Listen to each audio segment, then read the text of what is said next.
Believers Dynasty.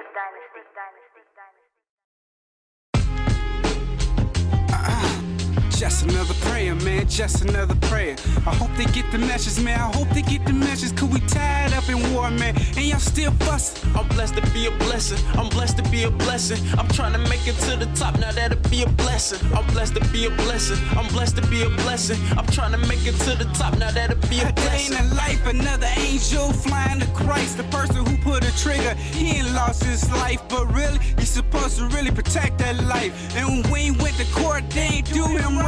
No, they say that's how life goes. In other words, cops do as they told. The law's so sick, man, you can actually die from this. Put your hands up one moment next to this. Man, I never did anything. You just trying to put some black on the main.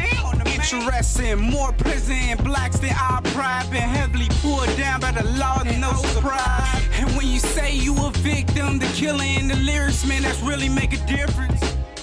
And when you say you a victim and the killer in the lyrics, man, that really make a difference. It changes a lot. Music ain't been the same for way too long. I've been trying to make a change, man, what's going on? Mom said we up next, she ain't never wrong. Blood on police happens for way too long. Well, hello, acclaimed hip-hop recording artist, JD Venom, how are you? I'm doing great, how about you? JD, I'm doing so much better now that I'm speaking with you, and I'm so excited that the audience has got a sneak peek of your amazing talent. Talk to me a little bit about Don't Knock the Hustle and how that idea for that song came about for you. It came about by watching I believe Kai's video, because he had did one with J. Cole feature on it. So we were listening to it. I was like, man, this is a nice song right here. And I asked my friend Jay Toon, was he interested in doing like a feature? And he was like, sure. He was saying that he was thinking about doing a remix to it, so he could just put the verse right on the remix with me. And I was like, all right. And then once we had recorded everything, the person that was pretty much managing him asked like, y'all interested in doing like a video to this? Because it's a nice song. I feel like it won't be like a bad song to actually have a video to. Like, why waste, you know, the visual to it if y'all not gonna do anything? So it's like, all right. So we ended up filming a music video to it, and then it ended up becoming that way. The only thing was like, I wasn't promoting it at that time because I was trying to do other stuff as well, because I do videography as well. So I was focused on that skill instead of doing the music skill.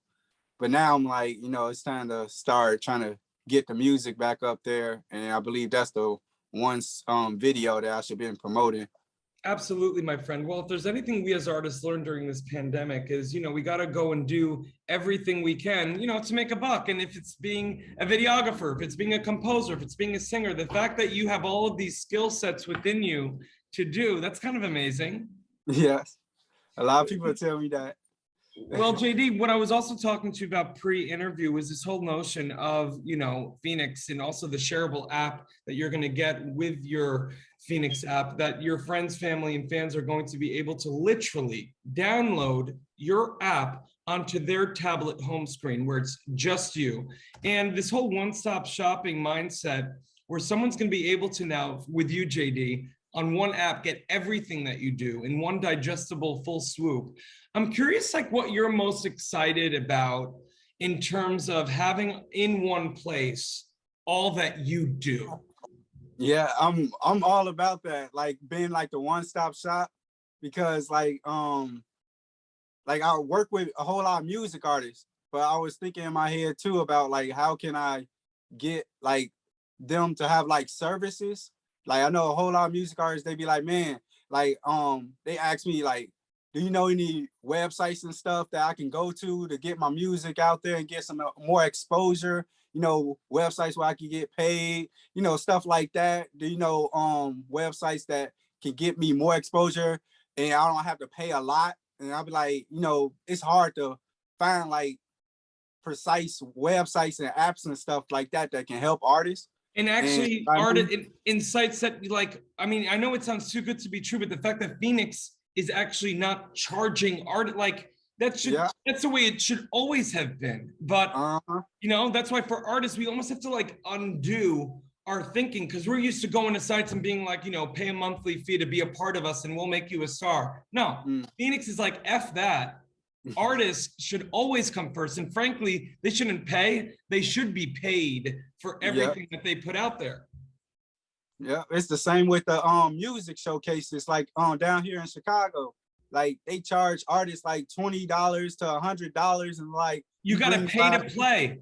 Yes. F that. What I love so much about FENIX, you get your own live stream on your app, and that people that you charge people to attend. I know a concept for some people that's hard for them. Artists getting paid for their work. But listen, I know a lot of artists.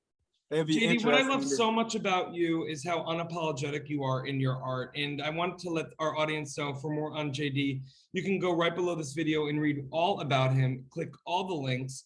You know, obviously this has been a tough time for all artists, JD, but I'm curious for you, how were you able to stay optimistic? And what are you most excited about as the world slowly but surely starts to come back?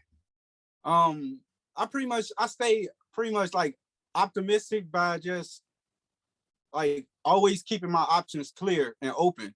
You know, like I don't take an idea and say that, oh, that's a stupid idea. You know, I always go for it and be like, well, you know, what's the worst that can happen? No, you know, or they'll say they charge or something like that. And then the other thing is like, I'm more like into helping artists more than just, it's all about me, you know? So it's like, if I see an artist with talent, I give them like, hey, I know some resources that can help you out. Try this out, try this out, try this out, you know, and they'll be interested or they won't be interested. It'll be up to them. But more of the artists that I work with, they all be telling me like, man, like you always got like all the resources and, you know, places to go to get your music out there. Like, how you do it? And I'm like, I just do the research. You know, you go out there. I know a lot of artists don't got time to do research and dab through stuff and be like, man, that's too much work. I'm gonna just pay somebody to do the promoting for me.